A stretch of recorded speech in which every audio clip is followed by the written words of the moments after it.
So let me just flip the question the other way, Gavin and Jerry Brown and Nancy Pelosi. What did you think was going to happen when over the last 25 years you let in 10 million people into California that were undocumented? Where were they going to live? Where were they going to get medical care? Where were they going to go to school? How was it going to affect other people? How were they going to drive when they didn't know anything about American traffic law? Where were they going to get a... And did any of that affect you? And the answer is no, it didn't affect you. It affected other people, poor people, middle-class people. So that's why you did it. You felt good about it, but you never lived among the people you so-called championed.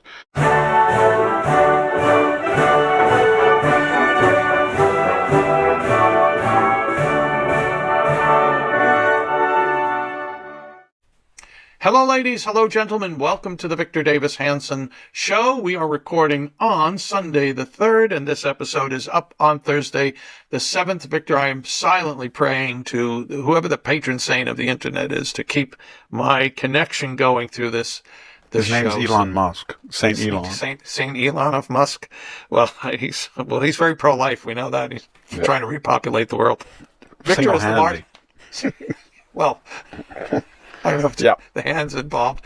Victor is the Martin and Healy Anderson Senior Fellow at the Hoover Institution and the man with a website, The Blade of Perseus, VictorHanson.com. I'll get this over with now. You should subscribe. $65 a year or $6.50 a month. And when you do that, when you subscribe, you will get Victor's twice a week, the exclusive pieces he writes for The Blade of Perseus and one exclusive video a week. And in total over the year, it's about 2 books worth of Victor's wisdom. So go there, subscribe.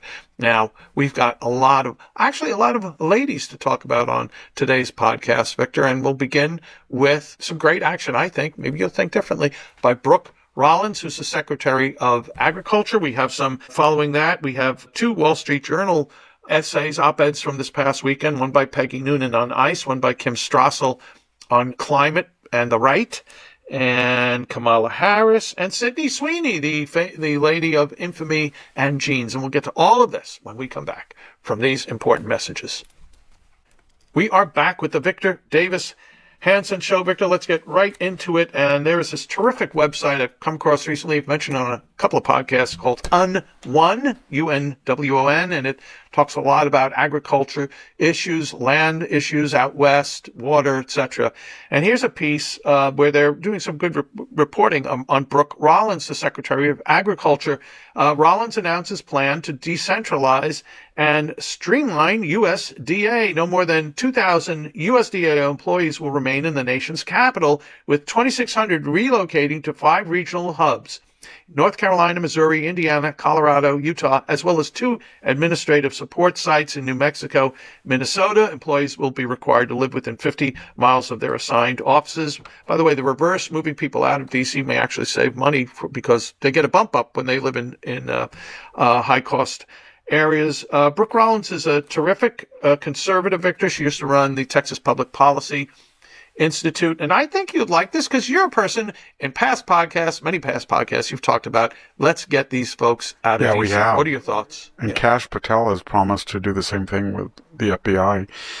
There's 2 or 3 problems when you have that bi-coastal elite and you have these power marriages. They're on both sides, Republican and Democrat, but when you have that president of CBS is the brother of Ben Rhodes during the, how can he be disinterested? Or when you see these power couples, one woman is an anchor woman, one is a senior policy analyst, how can she report on what her husband's administration is doing?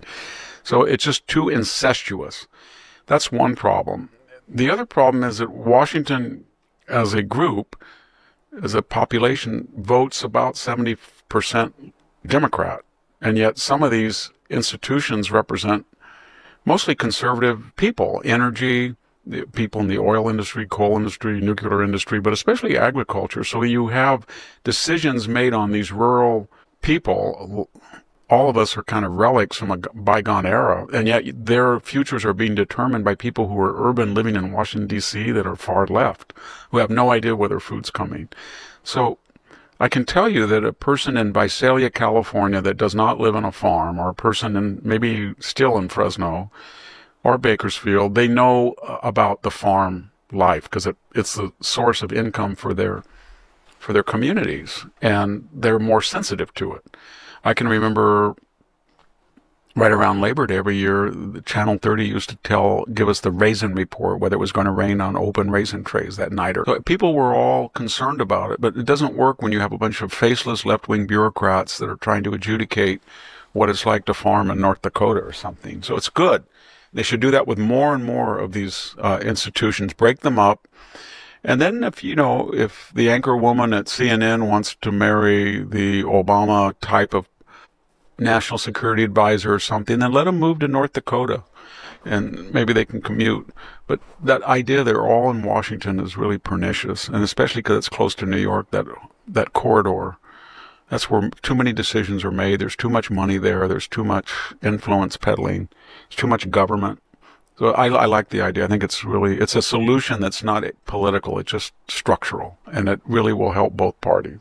Yeah.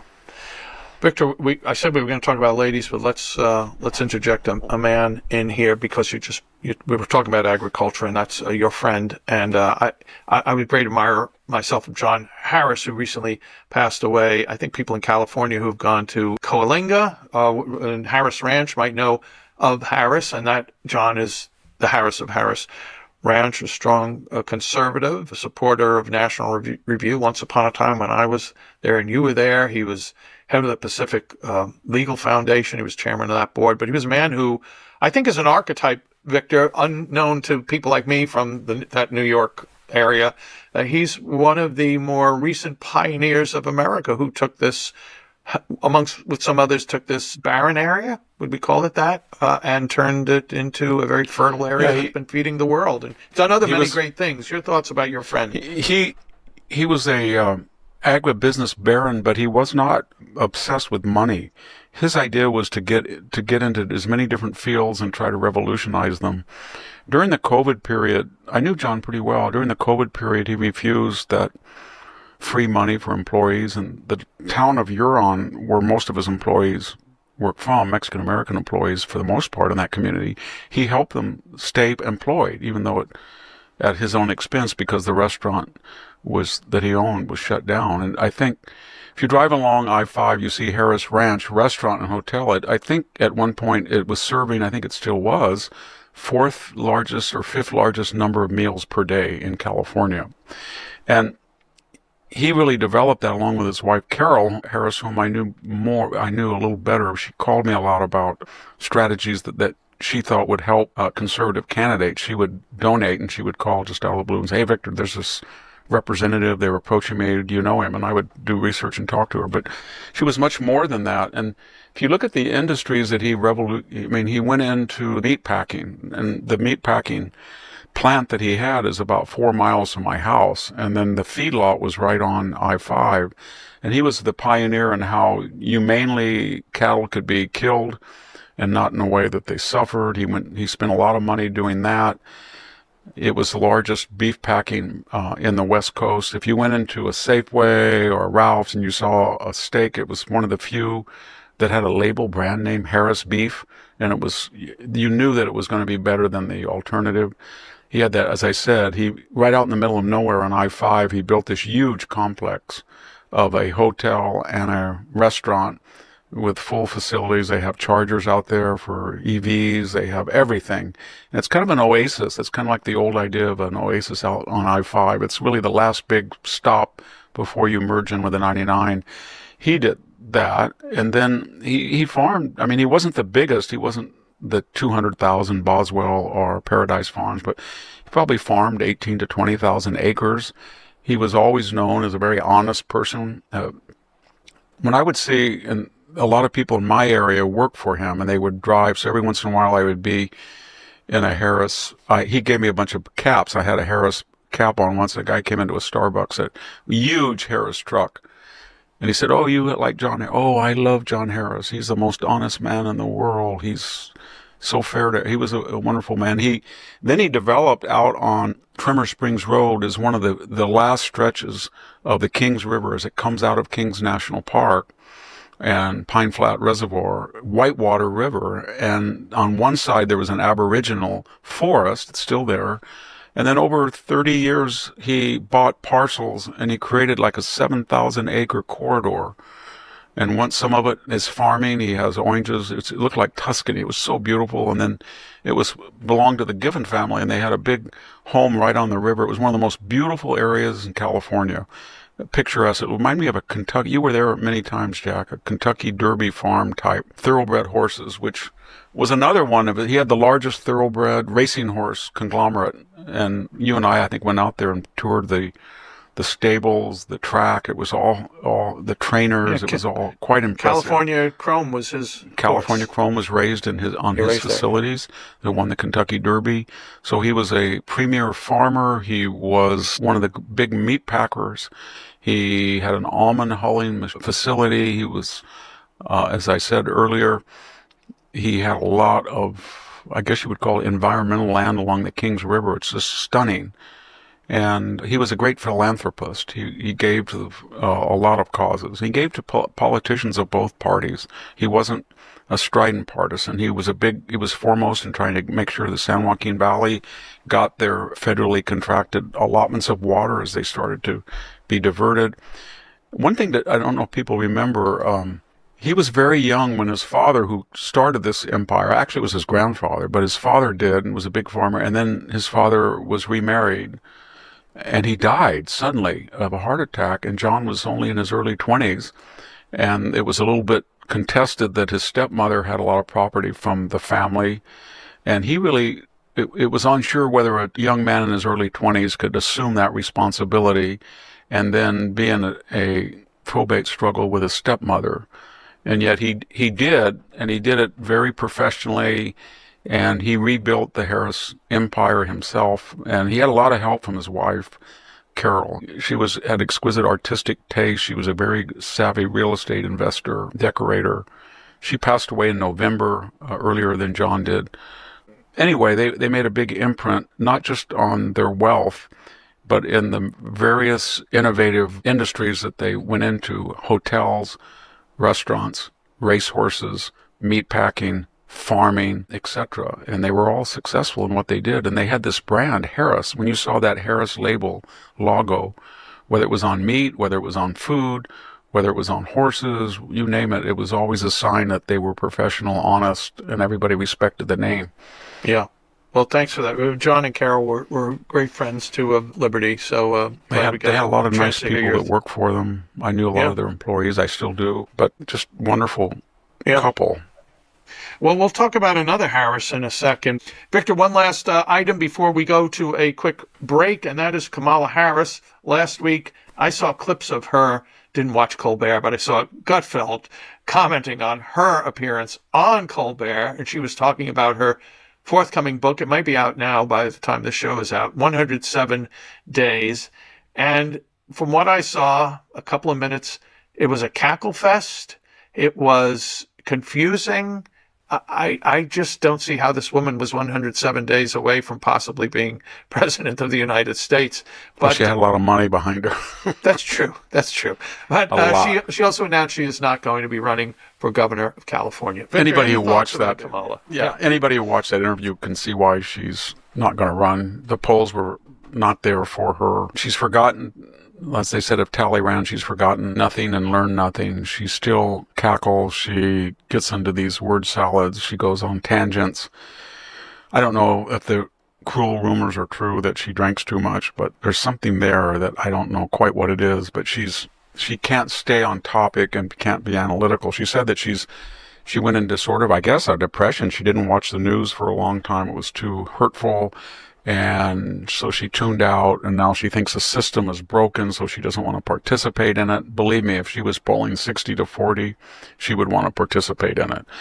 It gets back down to this whole, if you're going to be a seasoned politician, and take a Donald Trump, he is a seasoned politician, even though he didn't run for prior office in this sense. To build a building in New York, you have to not only have financial skills, real estate skills, building skills, but you have to know how to deal with suspect unions, suspect environmental groups, suspect neighborhood racial groups, suspect politicians, suspect regulators, inspectors. You have everything against you, and you learn certain skill sets. And if you're a politician like Senator Grassley from Iowa, or any of these lifetime, even Chuck Schumer or Elizabeth Warren, you have to have certain skills to survive.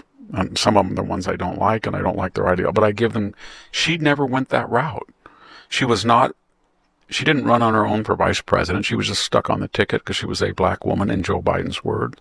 She was appointed to the Senate. She, as a presidential candidate in 2020, won no delegate. So here she was running for president.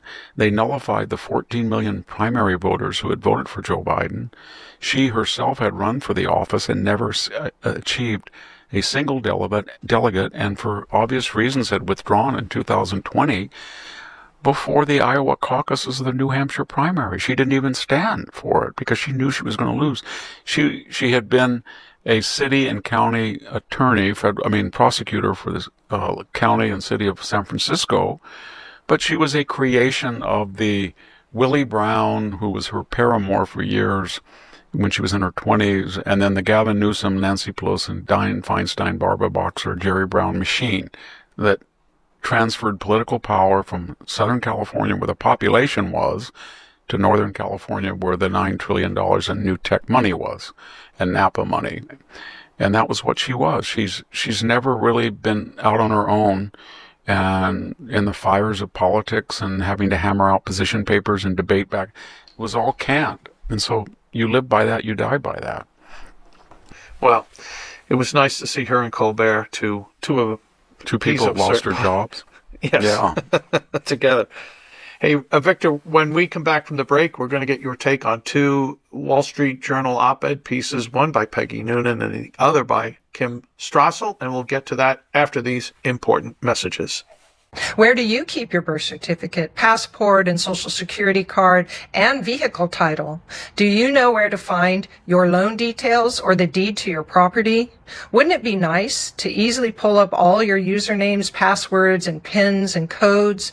A knockbox makes organizing your important documents simple. You'll feel great knowing where everything is, and that your next of kin will have no problems handling your estate down the road. Each knockbox comes with a comprehensive list that ensures you add everything they'll need to manage your estate when you're gone. From the plans for your beloved pets to the login details for credit cards and subscriptions, if you've got a household, you need a knockbox. Just head over to theknockbox.com and use promo code Victor16 to save 16% off. That's theknockbox.com, promo code Victor16 to save 16% off. Theknockbox.com. Get organized and save. And thanks to Knockbox for sponsoring the Victor Davis Hanson Show. We're back with the Victor Davis Hanson Show, recording on Sunday, the 3rd of August. This episode is up on Thursday, August 7th. Victor, let's start with Peggy Noonan, who's got a op-ed this past weekend titled "Stop the ICE Workplace Raids." Let me just read 2 sentences here quickly. The administration believes its toughness delivers a message. Don't come here illegally. And of course it would. But there are other ways to deliver it. Donald Trump's presence alone has delivered it. And the border is pretty much closed. In these raids, the administration is making a grave moral and political mistake. The American people want criminals, thugs, and abusers in the country illegally thrown out. Full stop.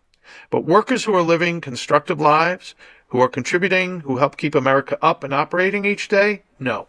Victor, your thoughts on... Well, I've discussed that, and I got a lot of criticism. And part of me agrees with what she's aiming at, but she's never explicit.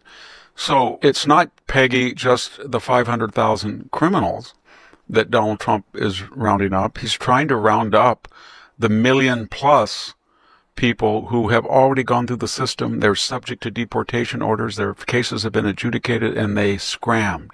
So he's got to find those. Number 3, Peggy, if you go to an apartment because there's a child molester or someone who's committed DUI and killed somebody, and you go into that apartment to arrest him, and there's a brother or cousin that you look to see if they're armed or you need ID, and they're here illegally, do you say to them, Peggy, Well, I'm just after a criminal illegally, and the fact that you broke the law, I'm not interested in.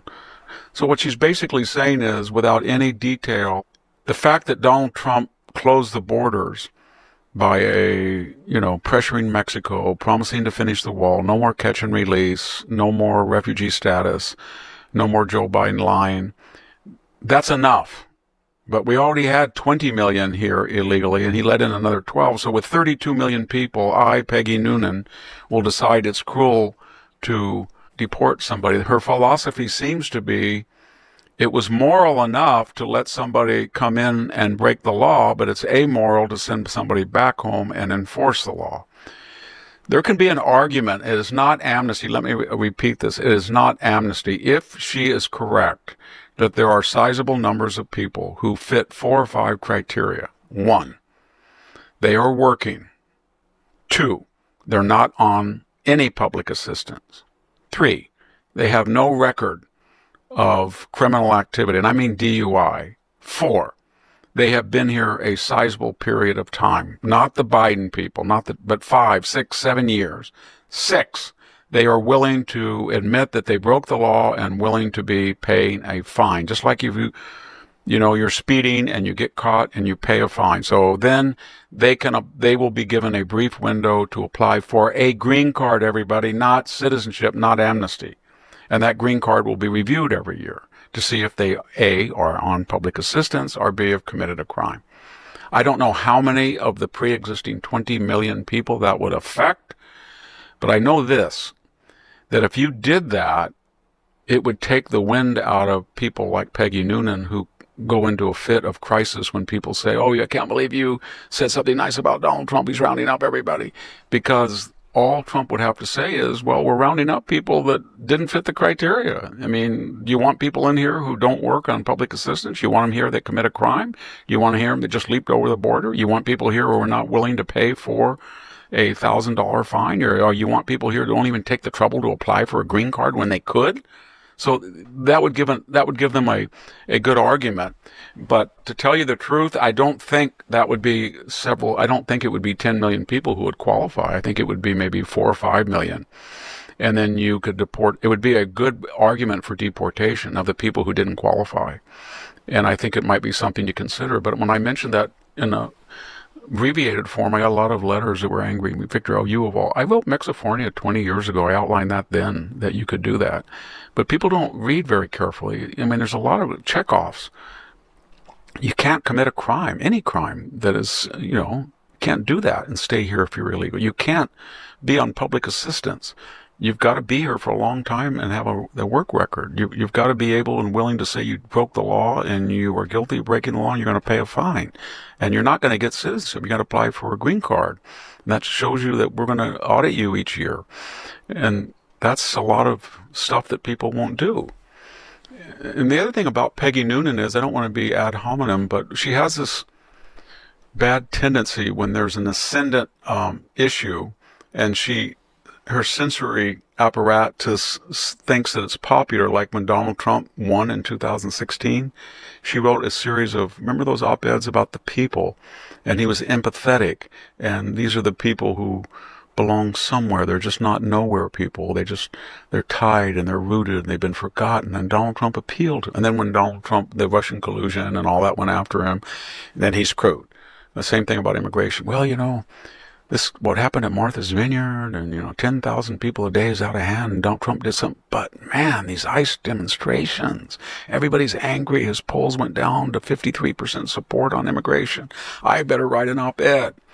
That's not a good thing to do. If you want to write you shouldn't care about public opinion, but if you're going to write an op-ed and you do care about public opinion, it's better to be on the wrong side of it, because that gives people something to think about, not just to pile on with this. And that's what she does. She adjudicates what's the majority position, and then she's very afraid that her positions might incur wrath or alienation or isolation from people that she feels it's essential to be on good terms with. And we know who those people are. That's the Washington, New York elite, cultural elite, literary elite, political elite, corporate elite. So she's a good writer and everything, but I don't